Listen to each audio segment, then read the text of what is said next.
Tonight we have Debbie Segal to speak to us on Sweetwater Wetlands. She is an environmental scientist, birder, and advocate for natural resources. She's president of Alachua Audubon Society, and I think has time. Alachua Audubon Society. Sorry, Debbie. Alachua Audubon Society in Gainesville. And she's also the author of the Idylwild Cowgirls, a Gainesville-based horse riding adventure novel. She was a member of the Sweetwater Wetlands Park design team, which is the focus of her presentation tonight. So welcome, Debbie. Thank you. Give me just a second, Debbie, as I finish setting you up. Okay, go ahead and share your screen.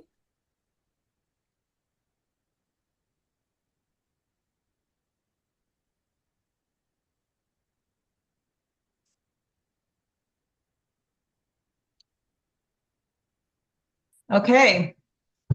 Can you all see that and hear me? Yes. Okay. Mike, you said that. I guess you're on Zoom. What about the audience? We can hear you. Yep. Okay, good. Okay. So I'm going to be speaking on Sweetwater Wetlands Park, which is a constructed treatment wetland in Gainesville, and it was constructed to treat the stormwater and the wastewater coming from Gainesville before that water discharges onto Paynes Prairie and ultimately to the Florida aquifer. So treatment wetlands are very effective at removing nutrients and pollutants in water bodies. And so they're often used to protect or restore downstream water bodies by having a treatment wetland intermediate between a pollution source and the downstream water body.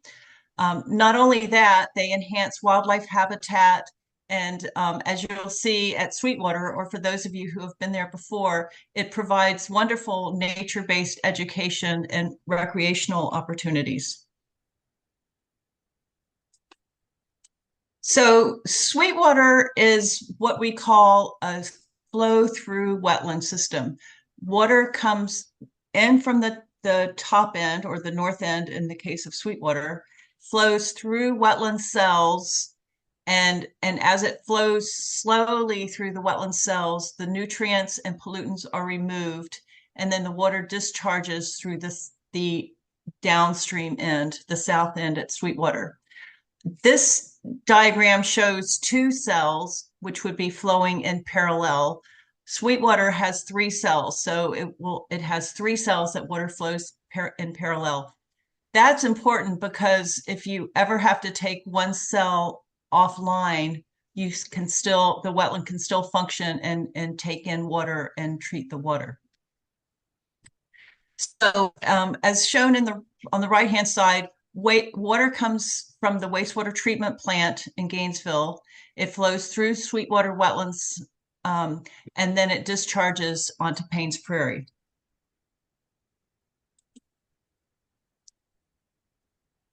So treatment wetlands can be used in many different scenarios for protecting various downstream water bodies. And they can be very useful for protecting estuaries like the Indian River Lagoon, or in Sarasota, you may be familiar with the celery fields. The celery fields are protecting the estuaries near and outside of Sarasota. You may be familiar with the Orlando wetlands. That is a treatment wetland that is treating the wastewater from Orlando before it discharges ultimately to the St. Johns River. And for marshes, the Sweetwater Wetlands Park is protecting Paynes Prairie, which is a huge marsh before it flows into the Florida aquifer. Then there's also So far I've just mentioned flow through wetland systems. There's also wetlands that are infiltrating wetlands, which I'll talk a little bit more about that a little later. But those wetlands take in the flow, either wastewater or stormwater. If the water flows through the treatment wetland, and then instead of flowing out on the surface, it infiltrates into the ground through the porous soils, recharging the Floridan aquifer. And the aquifer is flowing to springs in most situations. And so that water is restoring the aquifer flow and ultimately the springs flow. A good example of that is the Lake City treatment wetland, which is in the headwaters of the Itchnatukney Springs. So the Lake City wetlands takes in the wastewater from Lake City. It treats the water through the wetland, infiltrates it into the aquifer, and that aquifer is flowing south to the Itchnatukney Springs. So it's a good springs protection and springs restoration project as well. So for Gainesville, as I mentioned, both advanced treated wastewater from the mainstream water reclamation facility and stormwater from downtown Gainesville flows down to Sweetwater. So this is a drawing showing the scenario why Sweetwater was built, the need for it. This urban creek, this blue creek that you see, originates in downtown Gainesville. It's called Sweetwater Branch, and it flows down to Paynes Prairie. This whole southern area is Paynes Prairie. Historically, it discharged right at the north end of Paynes Prairie, and that has been the main water source hydrating the prairie. The Paynes Prairie has a very long history of cattle ranching, and in the in the early 1900s, around 1915, 1920, cattle ranchers started dredging a canal from where Sweetwater Branch started discharged to Paynes Prairie 2 miles across the prairie to Alachua Sink, which is the lowest part on the prairie, and it's a big sinkhole that goes down into the aquifer. And the purpose of that was to dehydrate this northern part so that they would have better cattle grazing. And so they were successful at doing that, and it consequently dehydrated and impacted about 1,500 acres of Paynes Prairie. So that was in the early 1900s, and Gainesville was building up then. The city put in a wastewater treatment plant right here on midway down along Sweetwater Branch and started discharging their wastewater into Sweetwater Branch. Well, at the very beginning, that wastewater was very poor quality, almost at toxic levels, and it was flowing down that canal to Alachua Sink. Gainesville started building up down in this downtown area, and stormwater without stormwater treatment areas was flowing into Sweetwater Branch and down into that area. So you can see the pollution source that was occurring going into Alachua Sink. Now, the Main Street wastewater treatment plant upgraded multiple times and improved the quality of the wastewater being discharged, but still it was a very big pollution source. And Paynes Prairie was also impacted because it was being dehydrated from this area. So DEP and other regulatory agencies told Gainesville they had to do something to solve this pollution problem that was occurring here. So there were two main options: to upgrade the treatment plant or to build a treatment wetland. So you know what Gainesville selected? It was to build a treatment wetland. And so the treatment wetland is in the north part of Paynes Prairie. It intercepts the water coming down Sweetwater Branch, and it treats the wetland, it treats the water, the wastewater that comes in every day, about 3.5 million gallons a day coming in, plus the stormwater that is coming down Sweetwater Branch during rain events. Now, and then it treats that wastewater and stormwater and then discharges it onto to Paynes Prairie. During construction, that 2-mile long canal was filled in. So you can see there's not that direct conduit to Alachua Sink anymore. So consequently, the prairie is being rehydrated. That 1,500 acres of dehydrated wetlands is being rehydrated and restored as a result. Now, during the process of building the wetland, there were also other things that occurred. The Main Street wastewater treatment plant was upgraded to better treat phosphorus and to do a better conversion of the total nitrogen coming in so that it was mostly nitrate nitrogen coming into the wetland. And that'll be important in just a few minutes. So, and then also the city has for the last decade or so been upgrading this, putting in retrofitting the stormwater system all along Sweetwater Branch. So raw stormwater isn't just going into the creek, it's being treated through stormwater retention ponds and also a really nice park, stormwater park called Depot Park before the water pops off into Sweetwater Branch. So this is, you can see the original design of the treatment wetland. It's a kind of a rectangle here with an angled on the left. I'll come back to that in just a minute. So as we know, the city decided to build a treatment wetland. It turns out that building a treatment wetland was much more cost effective than building a wastewater treatment plant. $25 million versus $45 million. And the reason for that is the wetland is functioning very passively. It's reliant on nature, on sunlight, solar energy, constant water, anaerobic or growing wetland plants, and having a constant wetland conditions.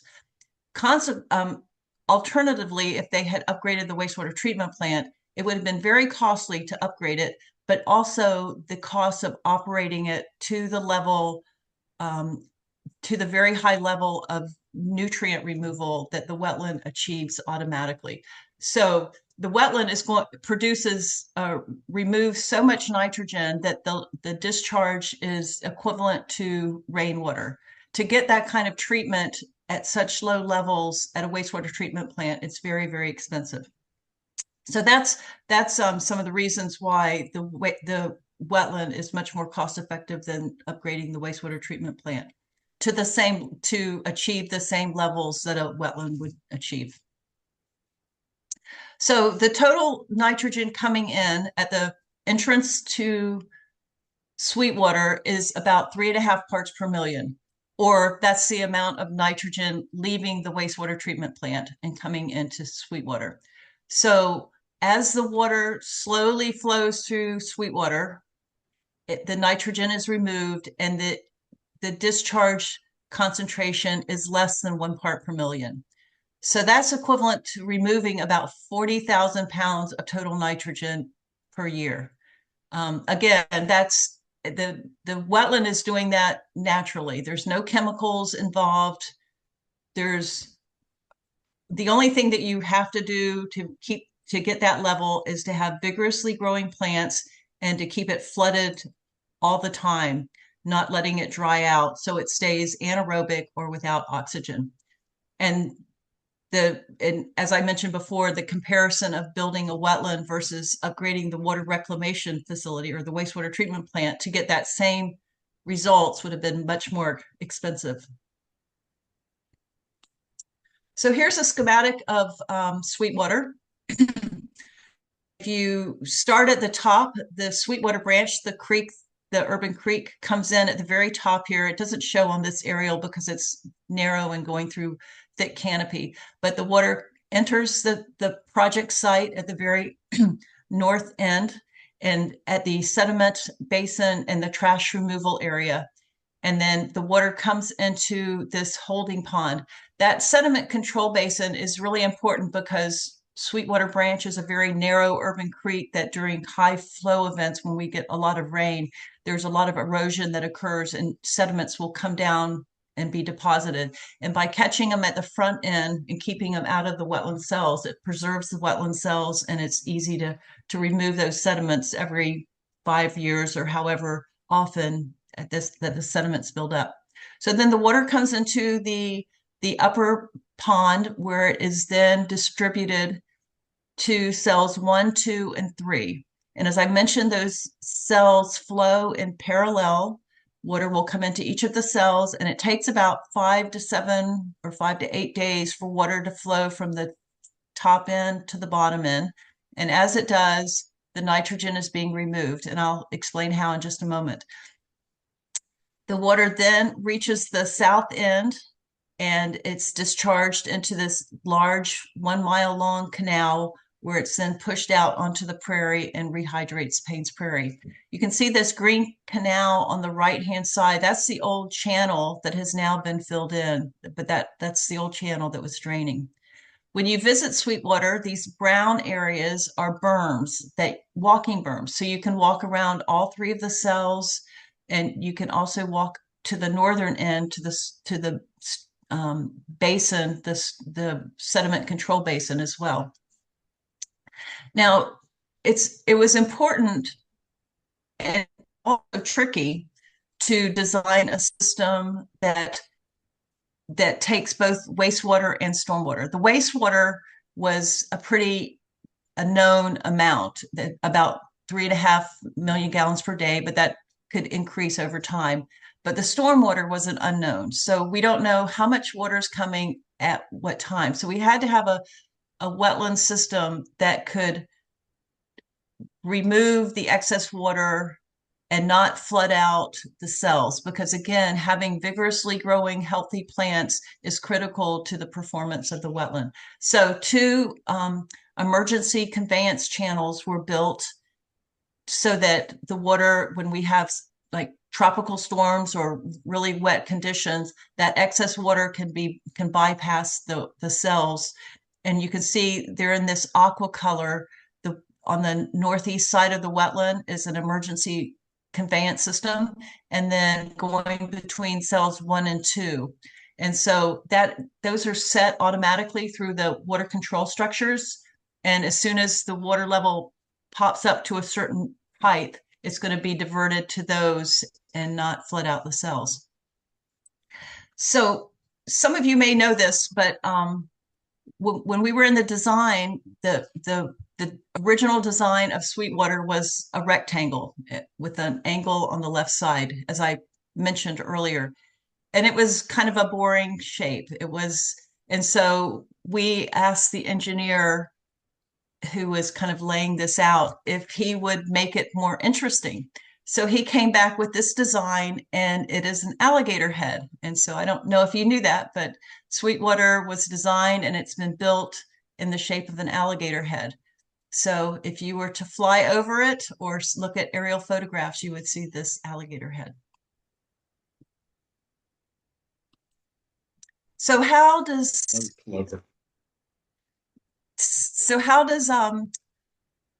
nitrogen, how does the wetland remove nitrogen? Many people think that it's the uptake by plants. And yes, plants do uptake some of the nitrogen, but it's not a net removal. The nitrogen that's taken by the plants is stored in the plant biomass. So that's not getting rid of the nitrogen that's coming in. The primary mechanism is denitrification. And this is the nitrogen cycle that I have showing. And it's a complex cycle of with nitrogen in its many phases. But the part of the nitrogen cycle that is pertinent to the wetland is denitrification. And the way that works is that most of the nitrogen coming into the wetland from the wastewater treatment plant, well, at the wastewater treatment plant, the total nitrogen is mostly converted to nitrate nitrogen. It's this NO3, nitrate nitrogen. It's the oxidized form of nitrogen. It has this oxygen attached to the nitrogen. So the wastewater treatment plant is sending out wastewater with the nitrogen primarily converted to nitrate nitrogen. That nitrate nitrogen, the oxidized form of nitrogen, comes into the wetland system. And the wetland is anaerobic. It has little to no oxygen in it because it's kept flooded at about 8 to 12 inches of water. So there's very little oxygen in there, but there's lots and lots of microbes, bacteria and fungi that are in the sediments and on the surfaces of the plant material. And those microbes are decomposing the organic matter that's in the wetland. But they need an oxygen source. So they are using this oxygen source of the nitrogen. So they, in simplistic terms, you pluck off that oxygen that's on the nitrogen. And when they do that, they convert the nitrate nitrogen to nitrogen gas, and it's released out into the atmosphere. And so that is the net removal and the primary mechanism of removing nitrogen from the system. So you have, if you see, look at the bottom, nitrate nitrogen coming in, and then you have a low oxygen water with a lot of plant organic matter, and a gazillion microbes converts that nitrate nitrogen to nitrogen gas. And for those gardeners in the audience, if you think about gardening and you mulch your plants with leaves or pine needles or wood chips, after several months, you have less and less mulch. And those microbes in the soil are decomposing that organic matter, right? And that organic matter starts to disappear. Well, that's what's happening in the wetland, but it's anaerobic microbes that don't have oxygen, so they're using that oxygen on the nitrate. So that is how the wetland was designed and how it functions at removing the nitrogen.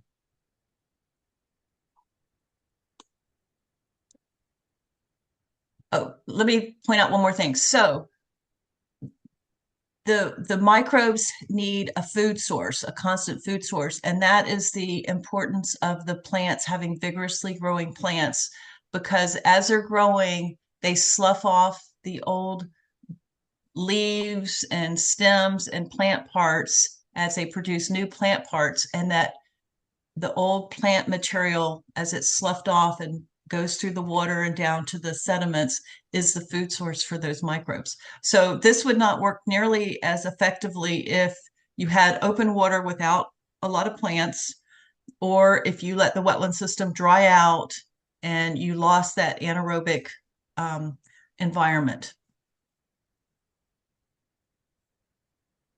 So there's, just to show you a little of the structure, the water control structures, in the upper, on the right-hand side, this diagram is the water control structure going into all three cells at the front end to allow water coming, being diverted to each of the three cells. And there's a similar structure at the downstream end of all three cells for the water to exit each of the wetlands.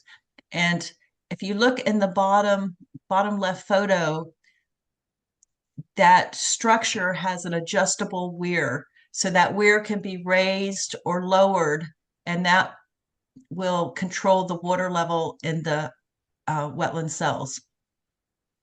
And the photo on the upper left is what the structure looks like underground as it was being built. So it's a huge structure. You really can't appreciate when you see it, what it looks like on the right-hand side, what it really looks like underground. But the weir is set at a certain level, and so that controls the water level in the wetlands.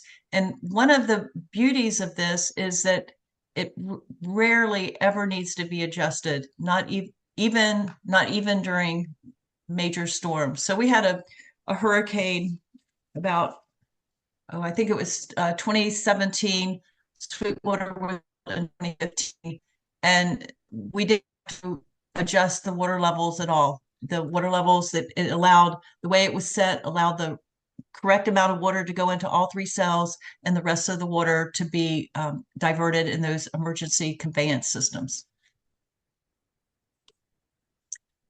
So there's some public use facilities at Sweetwater that were paid for through grants that the city applied for. So they built several boardwalks in Sweetwater. There's overlook areas, there's educational signs, there's an entrance pavilion with restrooms. And so this not fancy public use facilities, but they're really nice. So the visitation at Sweetwater has increased. I just have numbers through 2024, and that was the last three years were in the 85,000 range. But I've heard that 2025 it was well over 100,000, and it's just getting more and more popular, and visitations increasing. So looking at on eBird, I wasn't surprised to see that Sweetwater, when you look at the number of checklists that have been submitted for Alachua County, Sweetwater is #1 in terms of the number of checklists. And it is #2 in terms of the number of species. And this is in comparison to Alachua Trail on Paynes Prairie, which has been open for maybe 30 years, whereas Sweetwater's only been open for 10 years. So Sweetwater has really taken off in popularity in Alachua County. And it's producing a lot of species as well. But what is really startling to me is when you look at where Sweetwater stands for the whole state of Florida, it's risen to #5 as the most popular birding site in terms of eBird checklists that have been submitted. And there's over 5,000 hotspots eBird Florida. So that's not a complete comparison, because some of the hotspot areas like St. Mark's, for instance, has multiple hotspots. So if you go to St. Mark's, you may use any one of 8 hotspot areas, where Sweetwater is just one hotspot. So it's not a complete comparison, but it is pretty amazing that it's risen so high and has been open for only 10 years. And right now it's at number 36 in the number of species for the whole state. So why is Sweetwater so bird rich? It's up to 264 species now. We get between 85 and 105 species on the Christmas bird count just at Sweetwater. And we just got 2 new species the day after the Christmas bird count. I don't know why those species couldn't have been there the day before, but we got one person saw a groove-billed Ani the day after the Christmas bird count, which was a one-day wonder, and no one else has seen it. And then someone else that evening spotted a lesser nighthawk, and we have been able to have evening field trips there twice, and so the nighthawk has been, a lot of us have seen it now. So why is Sweetwater so bird rich? Well, that nutrient rich and complex food web. When you have nutrients, so many nutrients, the nitrogen, coming into a wetland system, it just creates this really diverse, really rich food web, a lot of prey items all the way up the food web. So there's a lot of food for birds and other wildlife to eat, essentially. The water attracts birds, it attracts so many more species.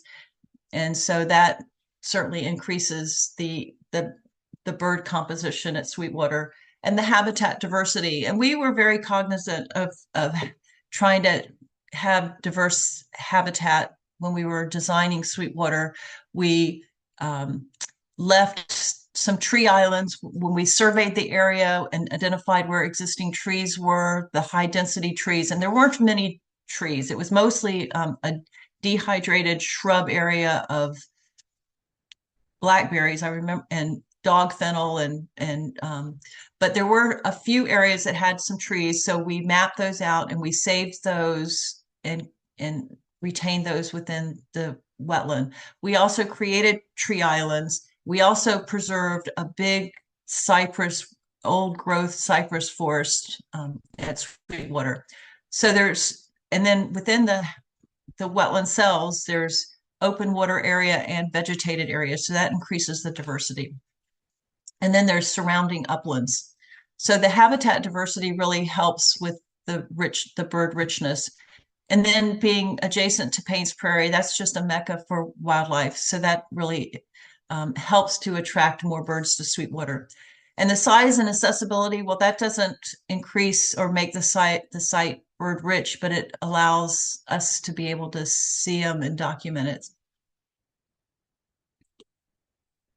So I wanted to mention Alachua Audubon has started partnering with Sweetwater soon after it was open to the public. And some of the things that we have done with Sweetwater, we designed this Let's Start Birding brochure, and we fund the printing of it. Those brochures are available at the beginning, and when you open them up, they have photos of the most common birds seen at Sweetwater. And if you open it up again, it has information about locations to go birding in Alachua County, and also a membership form. So hopefully we get more members by producing this brochure. We lead guided bird walks every Wednesday, starting at 8:30 from September through May. And we just had a bird walk yesterday, and Duval Audubon came up to that. So that was really a nice that Audubon joined our Wednesday bird walks. But those are really popular, and I'm real surprised at how many people from out of town attend those bird walks. And I think part of it is because Sweetwater advertises those bird walks on their website. The city advertises it on the Sweetwater website as well. We donated 15 pairs of binoculars to Sweetwater. Those are available for our bird walks, but they're also available when the rangers lead their outings as well. We funded a whiteboard map, and that is, when you visit, you'll see right at the entrance pavilion next to the bathrooms, there's a big whiteboard with a map of Sweetwater, and you can write on it, you can draw on it. And the reason we did that is because we would find really cool birds, and it was hard to describe where the location was. And so we came up with the idea of doing a whiteboard so that when you found a rare bird, you could mark the location on the whiteboard, and when others came, they could see where it was. So that's still there, and people write on it all the time, which is what it's supposed to be used for. We fund the transportation of fourth graders for field trips to Sweetwater and to Morningside Nature Center. And the city was having financial issues and had discontinued the field trips for the fourth graders for their environmental field trips. And so we were able to step in and provide funding for those field trips. And that's really nice because it doesn't really use our volunteer time. It's more just a funding portion. So we're real glad to be able to do that. We're funding the educational signs for cells 2 and 3. And hopefully we're going to be able to put in a forested nature trail. That was in the original design. It was never built. It was kind of tricky because part of the land was state park property and part of it was county property. We've gotten all those things worked out, but we're still working on the nature trail. And then we're members of the quarterly stakeholder group. So we're involved with the overall, we're part of the decisions and knowing what's going on at the stakeholders group. So Sweetwater has been such a success that the city has decided to construct a second treatment wetland. And this will be on the west side of Gainesville. Because we have 2 wastewater treatment plants. And so the western wastewater treatment plant water will be piped to the site that they've already purchased, and they're in the early design stages. And it will be sent to this constructed treatment wetland. That wetland will be very different from Sweetwater. It will be a groundwater infiltrating wetland. And what that means is that the water will, let me go to the next slide and show it. So the water will from the wastewater treatment plant will flow through the constructed treatment wetland, and then at the end point, it will infiltrate into the ground, recharge the aquifer, and it will discharge into the aquifer. That area on the west side of Alachua County, the aquifer flow direction is towards the Santa Fe River and the springs associated with the Santa Fe River. So that's going to help recharge the aquifer and also help with the spring flow in that area. And one of the problems that Gainesville has, and probably all municipalities, is that at your well field where you're pumping so much water, you change the flow direction of the aquifer. You create this drawdown. It's like this cup, this hole in the aquifer. And so water flows downhill, whether it's above ground or below ground. So when you pump all this water out of the ground, and Gainesville's pumping, I think like 22 million gallons a day, somewhere like that. I think Tallahassee has a much higher or a higher withdrawal rate. You create this cone of depression, and it causes the groundwater to start flowing to the well field. So the water that used to flow to the springs is now flowing towards the well field. So this infiltrating wetland will help to mitigate that problem.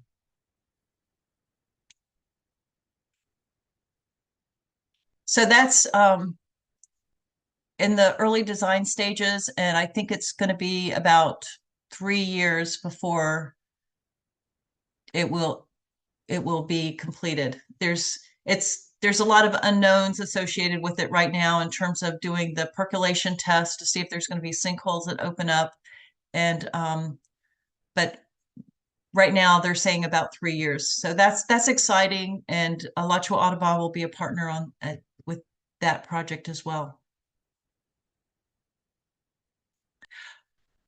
Let me go back to this. So I want to mention Tallahassee. And Tallahassee, you have your Smith Water Reclamation Facility with the spray fields there. And about 10 or 15 years ago, some of you may remember and probably know this a lot better than I do, but there was problems with the Wakulla Springs and the pollution source at Wakulla Springs. And so a dye trace study was done of looking at the water going from the Smith Water Reclamation Facility and being sprayed in the spray field. And the dye trace study showed that the water was going straight to Wakulla Springs, and it was very fast flow of about a month in time. So it was a direct pollution source from that wastewater that was going out on the spray field to Wakulla Springs. So Tallahassee made the decision to upgrade their wastewater treatment plant and spent millions of dollars to upgrade the wastewater treatment plant and to bring the Tram Road Southeast Farm online as another way of treating that very highly treated wastewater. So that was the solution that Tallahassee took, but they still have a spray field, about 60 acres on the Spring Hill Road at the Smith site. So that would be, even though they've upgraded their wastewater treatment plant, that would be an ideal site to have an infiltrating wetland system, because that they're already infiltrating the wastewater through the spray field, but that spray field water gets no additional treatment. Whatever is going onto the spray field is going right down into the ground. But if you had a treatment wetland, you would have this, you could create a nice public use facility and also get even more treatment of the wastewater. So it would be something to keep in mind, that if they're going to do any more upgrades, that to consider a treatment wetland at that site. So I'm going to just go through these last few slides kind of quickly and show you how Sweetwater was built after it was designed. And one of the things, so I'll just back up a moment and say the design was very tricky for Sweetwater, because one of the challenges was to have to match the cut and fill, which means all the dirt that was excavated at Sweetwater was used at Sweetwater. There was no dirt brought in and there was no dirt taken out. So the engineering design had to even out everything that was cut with everything that was filled. But so after it was designed, it went into construction. And also, this was one of the most difficult construction projects because you had Sweetwater Branch, that creek, always flowing into the site. You always had wastewater coming into the site. You could never turn that spigot off. If this was an upland site, like say you were building at the spray field at Tallahassee, you could turn off the spray field, send the water somewhere else, and you would have an upland that you could build in. But that was not the case with Sweetwater. You always had the water coming in and you were working in mucky soils. And so they were always having to de-water and send water different places so that they could try to dry out the construction portion of their site as best they could. So it took 3 years of dredging, excavating and filling and construction to build Sweetwater. And once, and each cell, so they would work on they were working on 3 cells, but it was in different stages. Like cell 3 was built first and it was further along as they were going into cell 2 and then just starting cell 1. So once they had, this is a photo of cell 2 after it was excavated and the footprint was built. They had very little water in there, just in the deep water zones. And the elevation surveys were done to confirm that the correct elevation was achieved. And that was real important, to have the water, the ground very flat, because if there was any slope to it going from north to south, the water would flow too quickly and it would just rush through, create flow channels, and not go real slowly to get the maximum nitrogen removal. So it had to be very flat, and the elevation, final elevation survey was very important. So once the ground was, elevations had been achieved, then the plants came in. This one of the big roles I had on the project was designing the planting plan and overseeing the planting. And so we contracted with a nursery.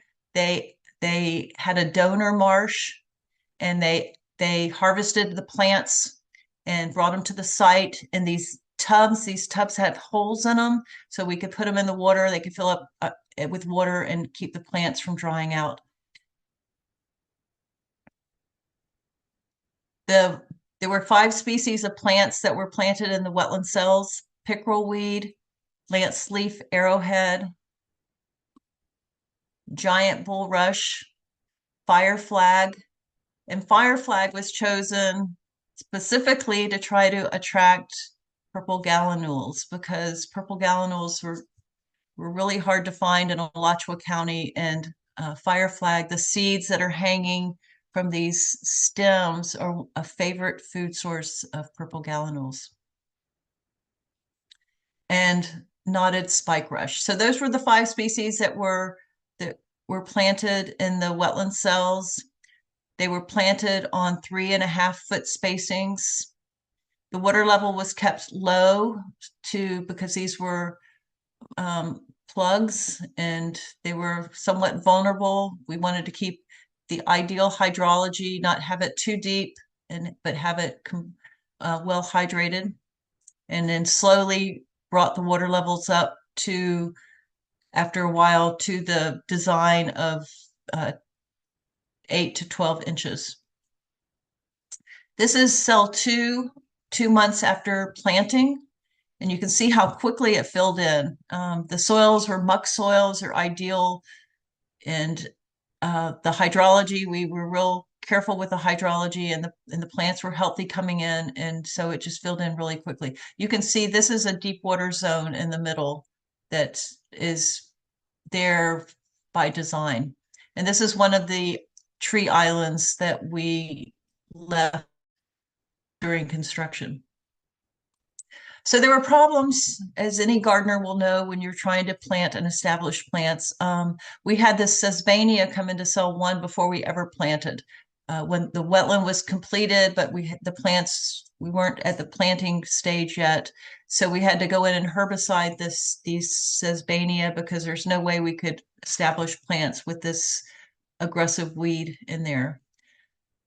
We had a lot of cattail encroachment in cell two, and this is after the plants were planted. There was a seed bank of exotic and nuisance species in the seed bank, and so the cattails really came in with a vengeance, and we weren't able to control the cattails. And aesthetically, it's not great having the cattails, but from a water quality treatment, the cattails work just as good as any other plants are native, but as good as the plants that we planted in terms of providing that organic source for the denitrification to occur. We also installed some dead trees. There were some trees that were taken down. We had the contractor put those to the side and put them in the ground as roost for birds. And they lasted for about 4 years, and then and they were, of course, the birds loved them when they were there. So it was just a little extra thing that we could do for wildlife that really was not costly at all. And then in cell one, it was planted. We weren't able to plant until early fall. We got the plants in by October, and the plants just didn't kick in because it was the beginning of the dormant season. And then in November and December, the coots arrived, and by the hundreds, and they found these tender, fresh plants. It was like a salad bar for them. So we had a lot of herbivory by coots, but the plants came back in the spring, and everything. All three cells were well vegetated. So this is you can see early in the time how quickly it vegetated. And you can pick out these. This is the pickerel weed in here. This is in the front is the fire flag, and there's a lot of the plants that we planted, but again, there was such a rich seed bank of other plants in there that they just came in. We were very cognizant of and anticipated this happening, and we're very careful to not put any permitting constraints where we had to keep the exotics or nuisance species out, because if you're familiar with wetland mitigation plans, there's usually a permit criteria that you can't have more than 10 or 15% nuisance or exotic species. That would not have worked here. This was too large, and it just would have been very dangerous to try to get in here and to control and very expensive to try to control the nuisance and exotic species. And it wasn't necessary because the whole purpose of this was nitrogen removal, and these plants work just fine for the nitrogen removal. So there's a lot of benefits to Sweetwater that we've talked about here: the habitat enhancement and the nutrient removal, protecting the downstream water body, which in this case is Paynes Prairie and ultimately the Florida aquifer. But it's also provided wonderful opportunities for education, recreation, and ecotourism. So Sweetwater has become a success story. It is a success story. It's treating the wastewater and stormwater coming from Gainesville and reducing so much of the nitrogen before it goes into Paynes Prairie. It's hydrologically restored that 1,500 acres, and it saved several $1 million compared to upgrading the wastewater treatment plant. So that's my presentation, and I really appreciate having the opportunity to share the story about Sweetwater with you.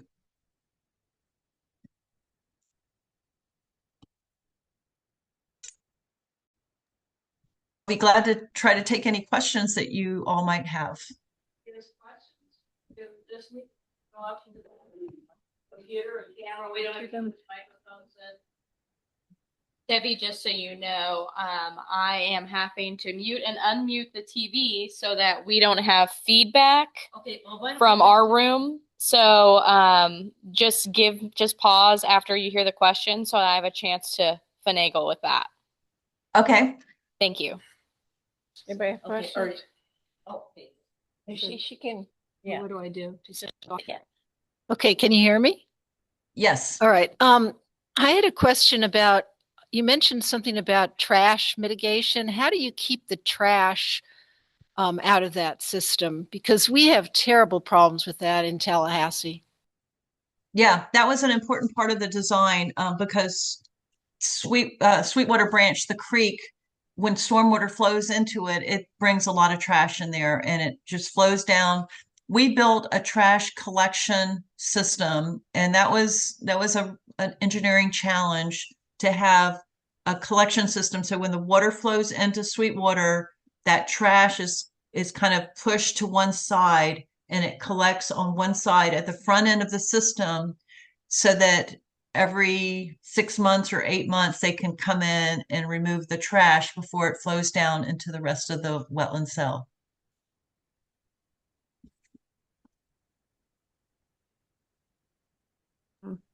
Okay, so I see a question in the chat that asks if the water in the cells support fish life.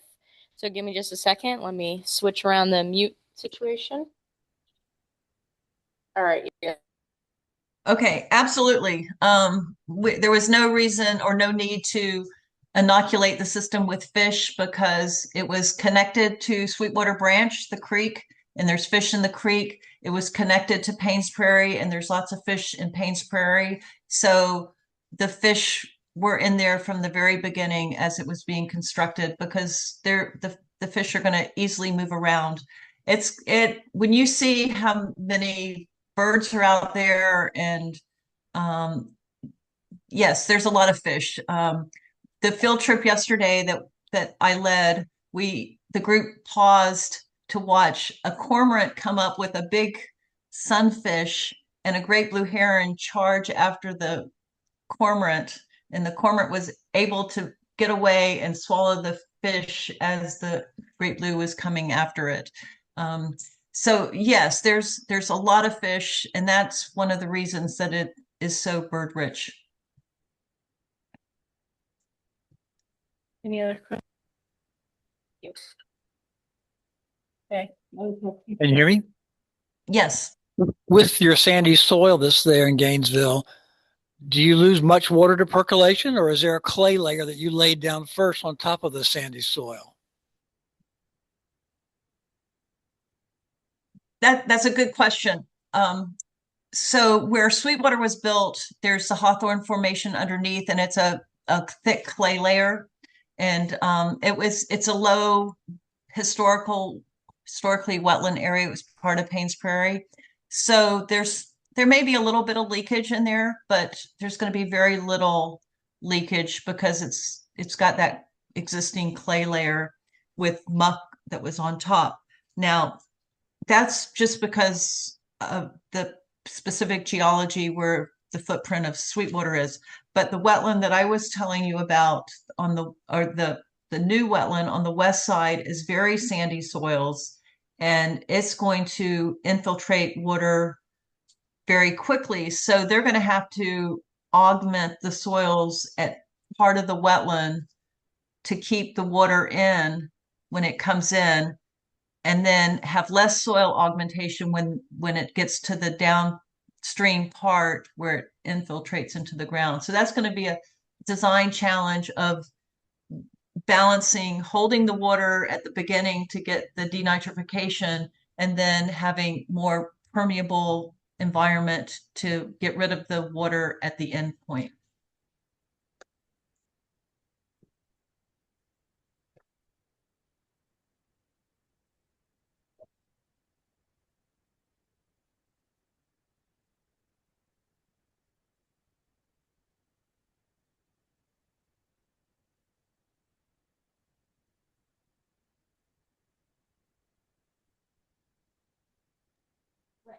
Okay. On the west side, currently, what's happening to the water that's being processed? Is it just being dumped into the river? No, that water, it has a lot of pathways. So the wastewater coming from the Kanapaha Water Reclamation Facility goes to irrigation to golf courses. It goes to irrigation to other areas, and it has one of the only permitted discharges to the lower aquifer. So it's deep well injected. The remainder is deep well injected to the lower aquifer.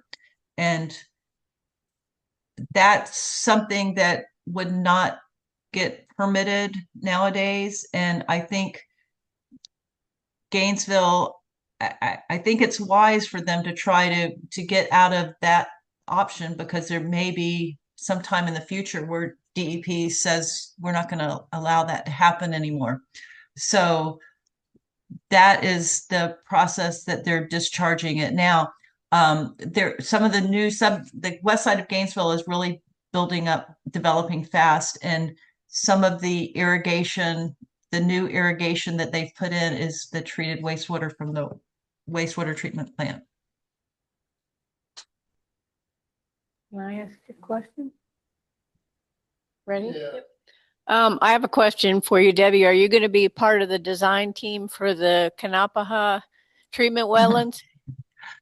I personally will not be. I'm retired, but the company that I worked with, Wetland Solutions, to design Sweetwater Wetlands and Lake City Wetlands, they are on the design team. Okay.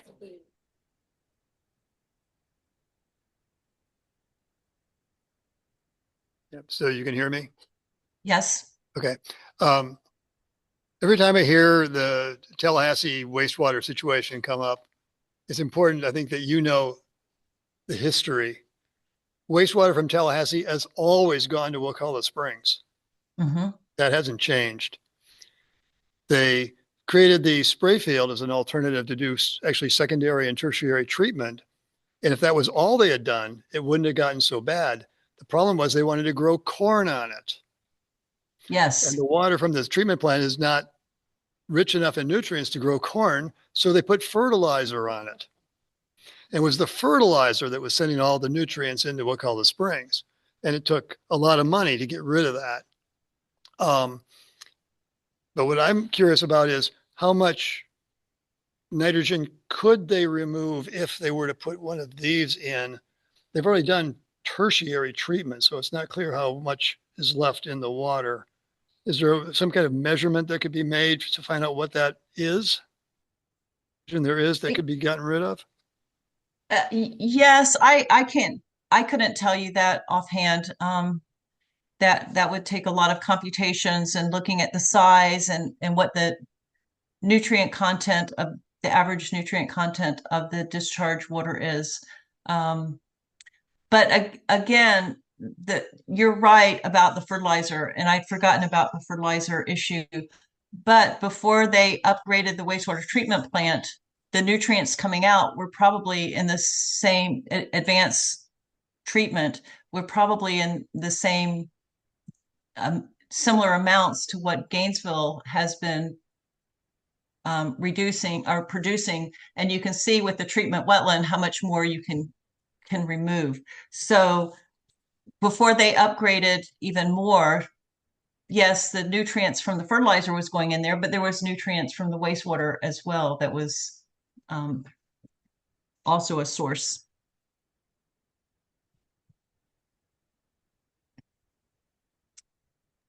Okay, we have a question from one of the Zoom participants.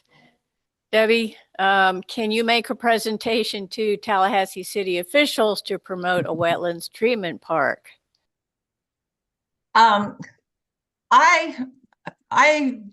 probably couldn't, but the engineers at Wetland Solutions could. They could certainly do that. And also, it would be really helpful if the engineers at Tallahassee could do a field trip and see Sweetwater and also see Lake City wetlands. And I think I mentioned the Lake City wetlands and how it flows to Itchnatucknee, and that has helped the Itchnatucknee springs. But so Lake City had three spray fields, and they would use those, alternating them. Well, they converted one spray field to a treatment wetland, and the operators were not real excited about that because it was an unknown. They didn't know how this wetland was going to work, and there were some bugs at the beginning, literally, with a lot of bugs emerging from the wetlands. But as it got operating smoothly, the operators came around, and now they absolutely love the wetland. They love to show it to people, to show it off. It's closed to the public, but we're can go bird there anytime we want. But it's been so successful. It's eliminated all of that infrastructure of the underground pipes, the above ground nozzles and spray, all that equipment maintenance. And it's just lovely with all the birds and so but it's also operating so well that they're in the process of converting their second spray field into a treatment wetland.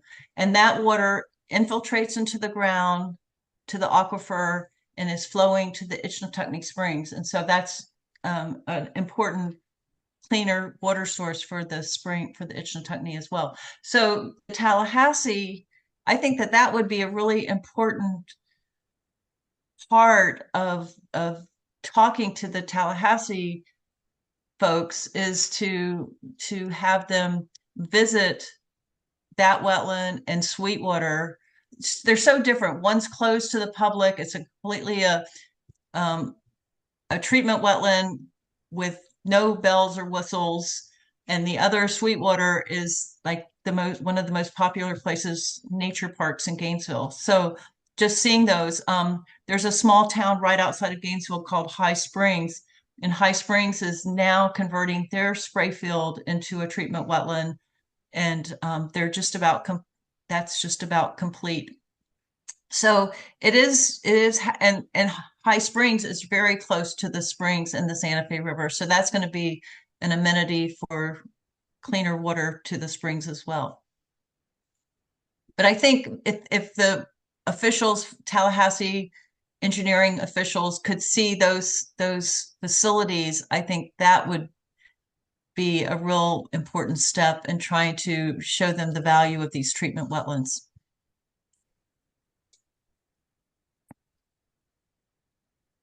One more question from a Zoom participant. What is removed besides nitrogen? Oh, good question. Phosphorus is removed. It's not in the same high amounts as nitrogen. Phosphorus is very land intensive to remove. So Sweetwater, even though it's 125 acres, would not be large enough to remove a huge amount of phosphorus. So one of the upgrades that was made when Sweetwater was being built was upgrading the wastewater plant so that it removed more phosphorus.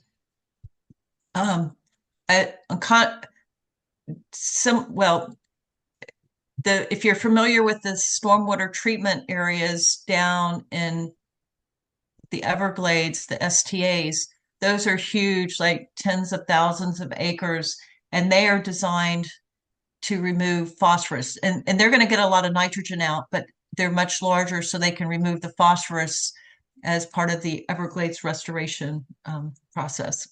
But so Sweetwater is removing phosphorus, it's removing nitrogen, and there's other pollutants that in low levels that are going to be removed as well.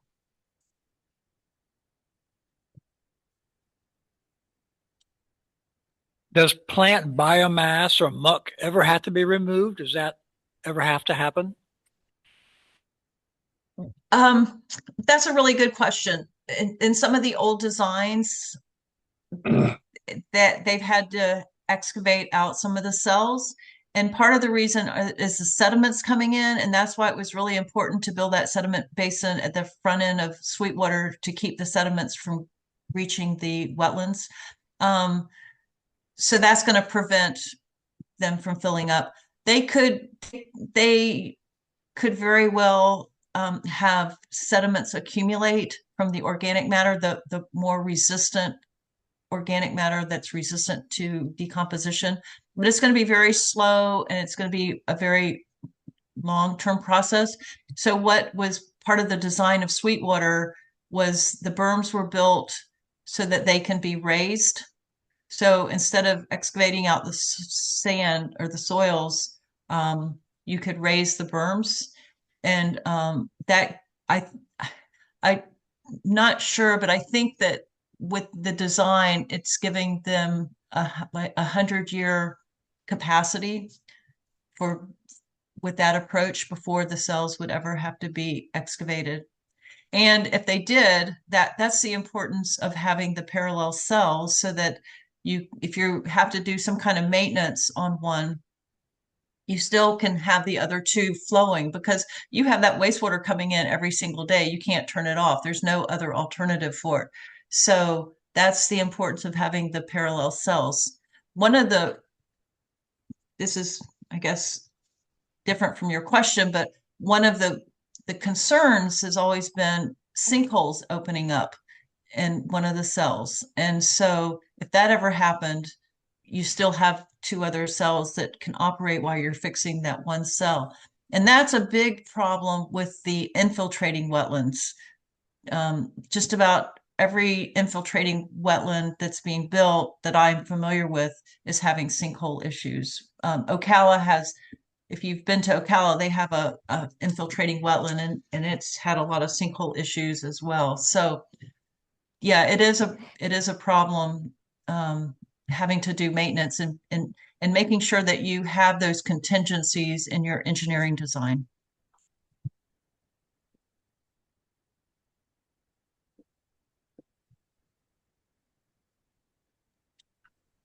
Is there a big trade-off between pollution reduction and wildlife improvement?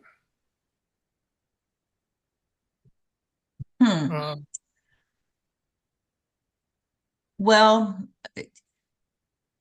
I'm not sure what you mean. I mean, there's pollution.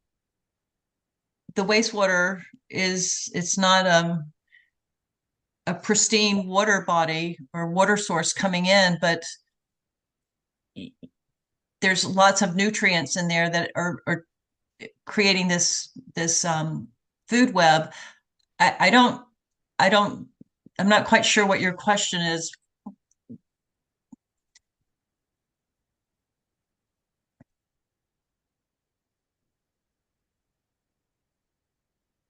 Yeah, I'm not quite sure what you're asking. Production with less habitat creation. Say that one more time now that I've unmuted you. If you could maximize pollution reduction with less habitat creation. Well, the way to have reduce the pollution with less habitat creation would be what Tallahassee has done, and that is upgrading your wastewater treatment plant and not creating the habitat of a wetland, for instance. Is that what you mean? Because what we're doing is creating habitat, but also removing the pollution.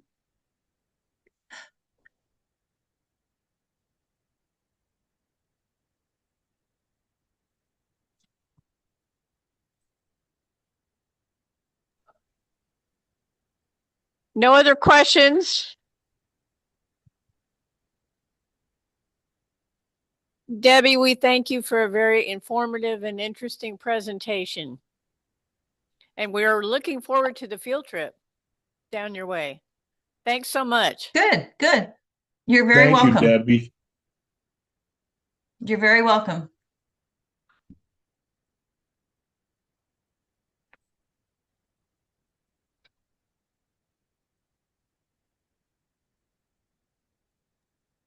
Thank you so much, Debbie. You are free to go. Thank you for staying for so many questions. Yeah. We really appreciate it. There was lots of crowd enjoyment.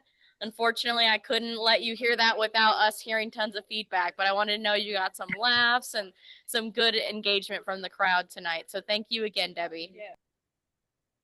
You're welcome. And one thing I forgot to say is this past weekend, Alachua Audubon had a field trip to St. Mark's.